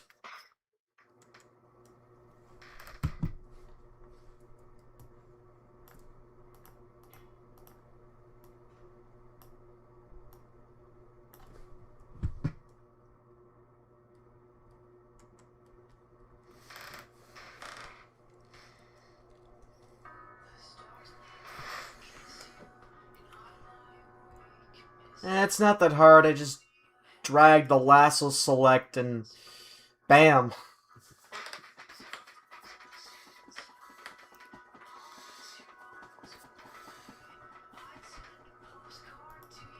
Actually, seeing how it's bleeding into his skin,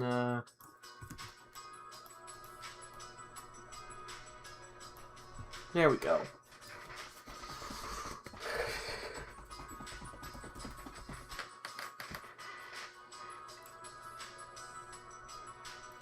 So Mikey mentioned something. Aww.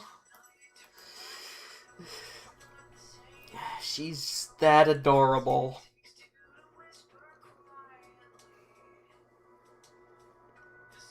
Damn. I'm glad your dog was alright.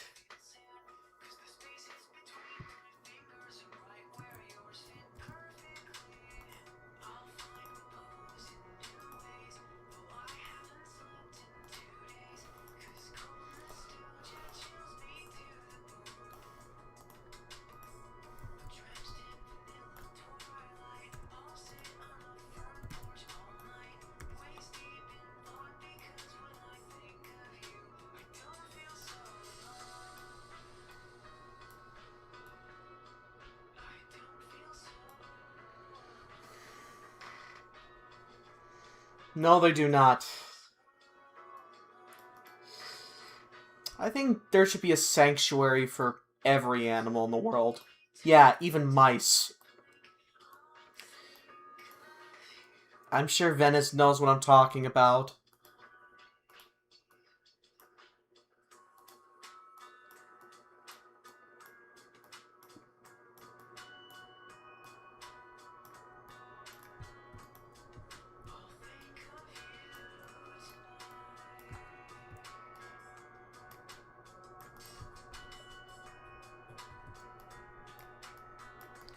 Oh, you like the song too? Sweet.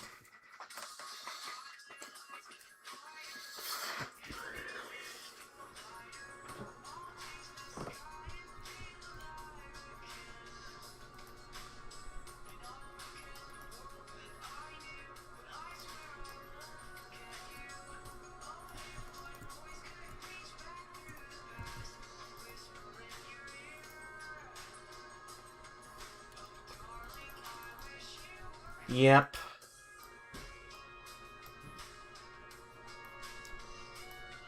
I remember volunteering in an animal shelter before. We usually, worked with the cats there.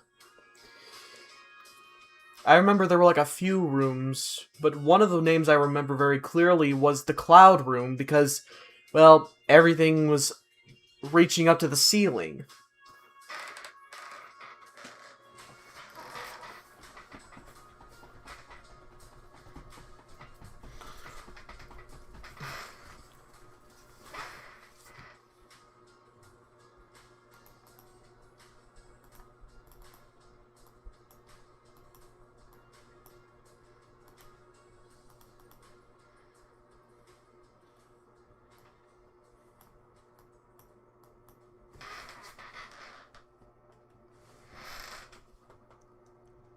If you could have any Superstition Avenue character as a plushie, who would it be? Easy. Riley. Though if I had to pick another one, it would probably have to be, I'd say Aquamarine as well. Just because. She's a cute sea monster.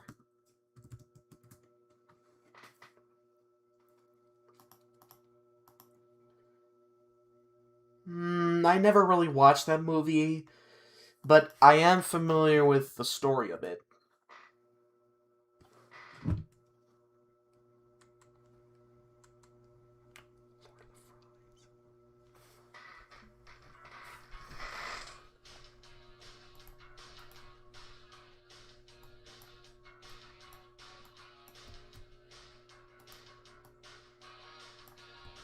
I pick. Oh, guess we have the same brain cell then.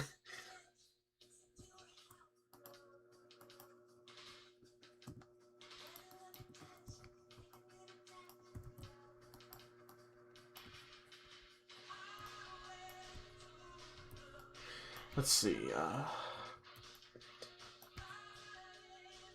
yeah, I'm always a big fan of those, old-fashioned circus tents.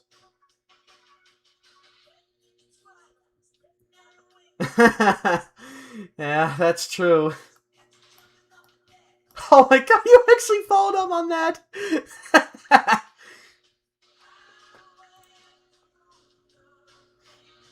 Mm-hmm. Let's see,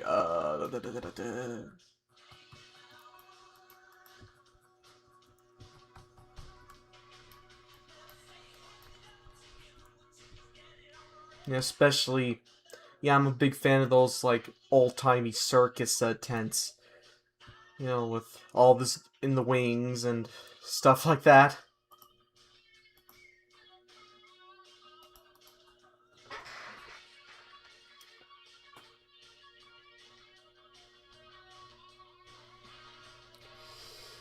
Might be one of the only good Disney remakes out there.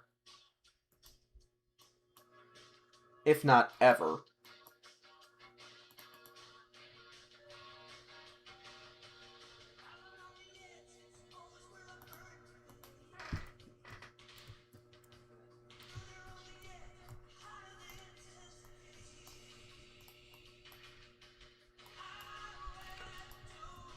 We gotta get that, those seats in the back there.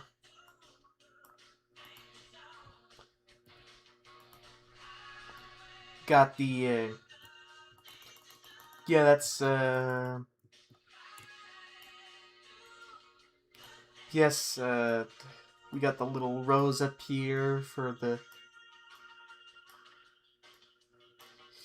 Yeah, the reason why, it's empty over here is because, well, they're merely just practicing. I remember the first time I went to Cirque du Soleil. The show they had there was called Kuza. Oh! Oh, I'm gonna have to save that for later. Let's see.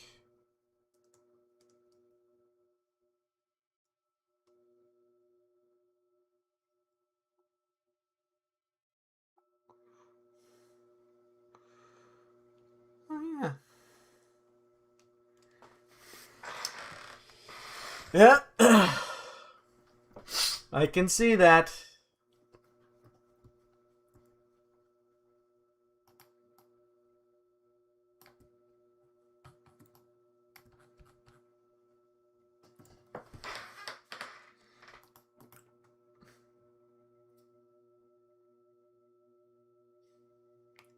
Okay, who stole my pizza bagels? I just cooked those.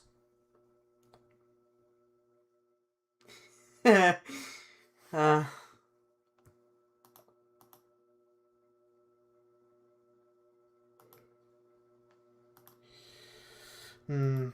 gotta find my signature. Okay, perfect.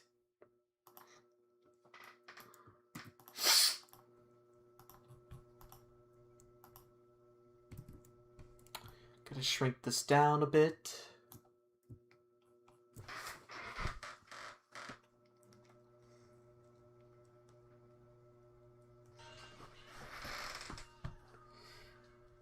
Not gonna lie, I kind of want pizza bagels myself. Which is funny, because I actually did have some leftover pizza today. As a member of the team who sit behind Superstition Avenue, if you wanted any type of supernatural creature, what would it be?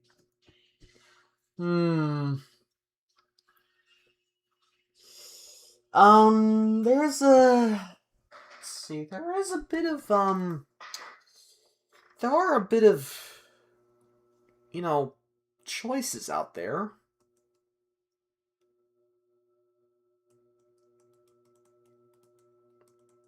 Let me just go through the list here and see, what there's like. Let's see. We got chimeras. We got sirens, which are, known for luring sailors to their doom with their song. We got, elves, goblins, and trolls. We got Bigfoot.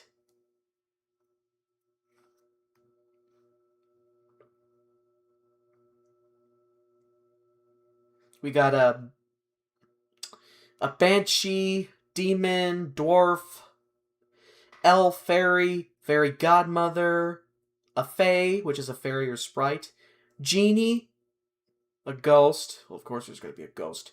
A gnome, goblin, a god or goddess, a gremlin, guardian angel. That's a good one. A hobgoblin. That's a nice one right there.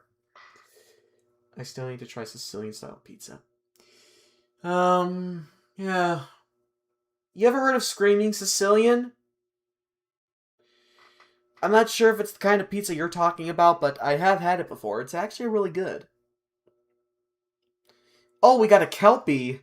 Who, it's a part of Scottish folklore where, it's the water spirit in the form of a horse that allows, riders on its back, and then it drowns them by dragging them down into the sea.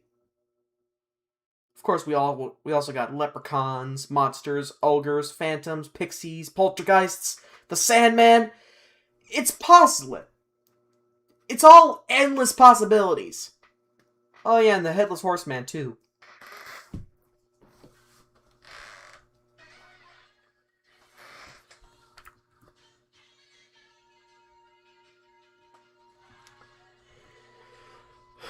Yep. Yep. He does.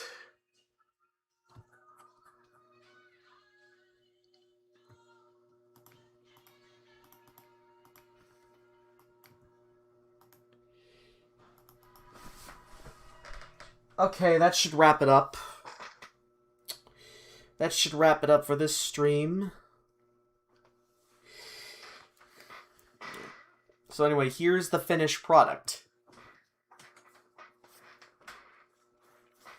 Oh yeah, that's right. Riley.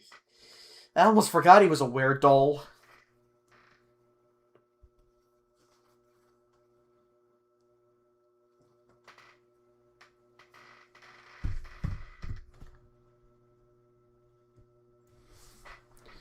Alright, take care, Jeremy. I'm glad you liked it, Reg. Wait a second. Oh, shoot, I almost forgot. I had to, get the text in there.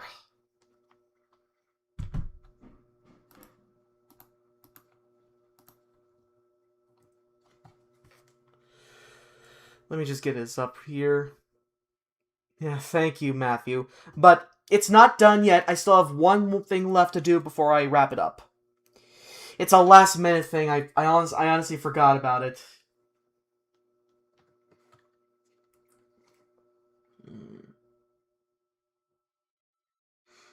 For sure.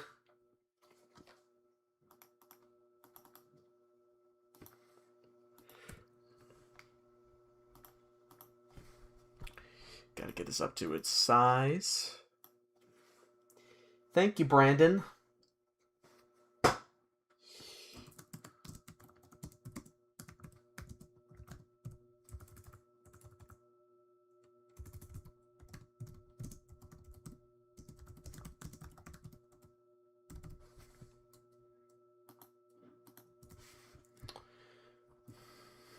Yep.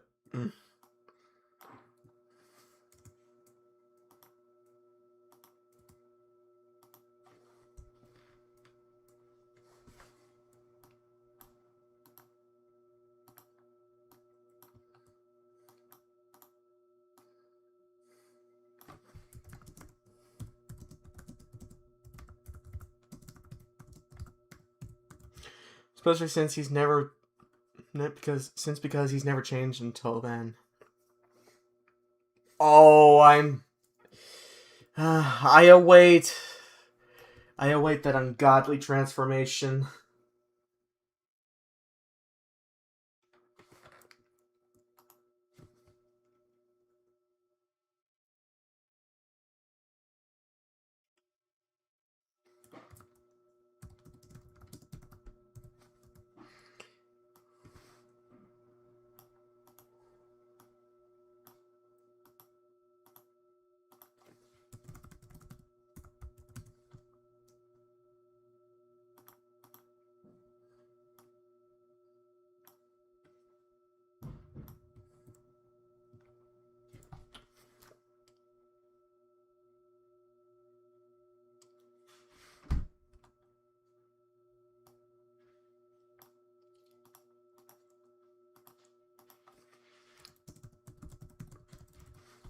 Okay.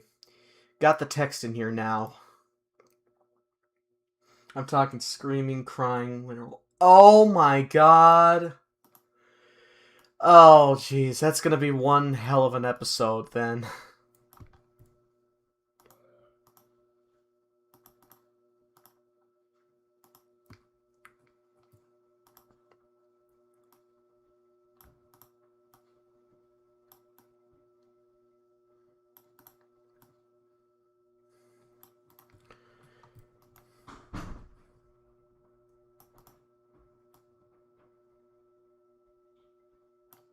Okay, we got the... Alright. Sure, I'd love to see it. But anyway, we got it right. Let me just smooth this out a bit.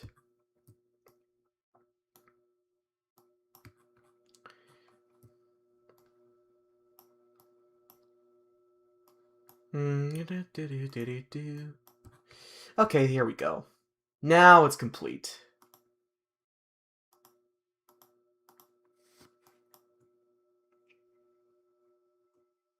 I don't know why I just did that. Yeah. Here's the finished one right here.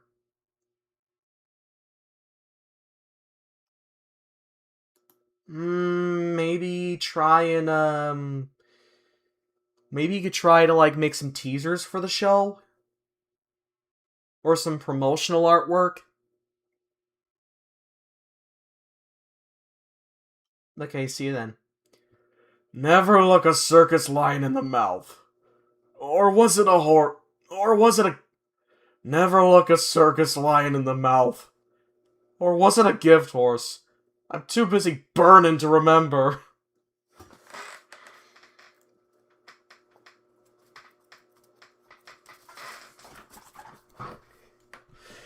But yeah, I think that'll wrap it up right here.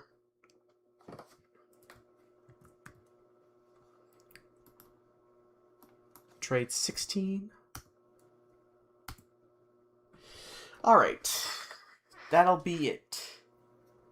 Oh yeah, that's, he's really charred there. But yeah. Thank you for tuning in, and I'll see you same time next week. This is me, signing off.